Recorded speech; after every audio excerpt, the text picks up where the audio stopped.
9వ అధ్యాయము 6వ వచనము.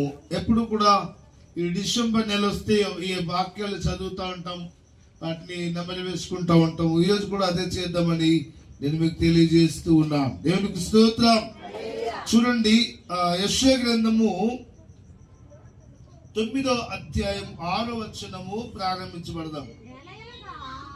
ఎలా అనగా మనకు శిశువు పుట్టెను, మనకు కుమారుడు అనుగ్రహించబడెను, ఆయన భుజము మీద రాజ్యభారముండును, ఆశ్చర్యకరుడు, ఆలోచనకర్త, బలవంతుడైన దేవుడు, నిత్యుడగు తండ్రి, సమాధాన కర్తయగు అధిపతి అని అతనికి పేరు పెట్టబడిన. దేవునికి స్తోత్రం. హల్లెలూయా. కొన్ని వందల సంవత్సరముల క్రితము యేసు ప్రభువారు లోకములకు వస్తాడని ఒక ఆలోచన విధానం. దేవునికి స్తోత్రం.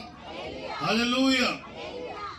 దేవుని యొక్క మరి స్వరము అలికిడి 400 సంవత్సరములు ఈ భూమి మీద దేవుడు ఎవరితోని మాట్లాడలేదు, ఎవరు దేవుని చూడలేదు.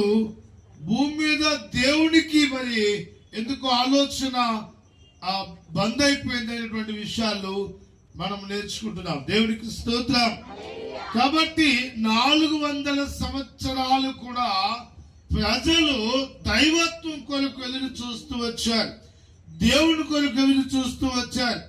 అప్పుడు యెషయా అనేటువంటి ఆయన ఈ ప్రవచనాన్ని మనకు ప్రవచిస్తూ ఉన్నాడు.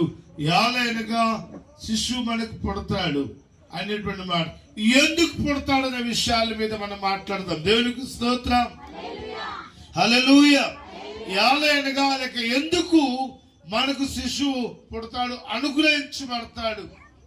పుడతామనే మాట వేరు, అనుగ్రహించడం మాట వేరు. చెప్పండి, అనుగ్రహించడం అంటే ఏంటి? మనకి ఇచ్చేశాడు. ఎవరిని? యేసు ప్రభు వారిని మనకి ఇచ్చేశాడు. ఈ యేసు ప్రభు వారు దేవునికి ఒక్కగానొక్క కొడుకు అంటాడు. ఒకే ఒక్క కొడుకు, కుమారుడు.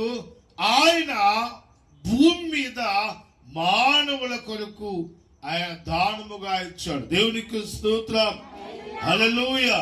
మనం చదువుకున్న 8 పేర్లలో ఒక పేరు ఏంటంటే ఆలోచనకర్త. చెప్పండి,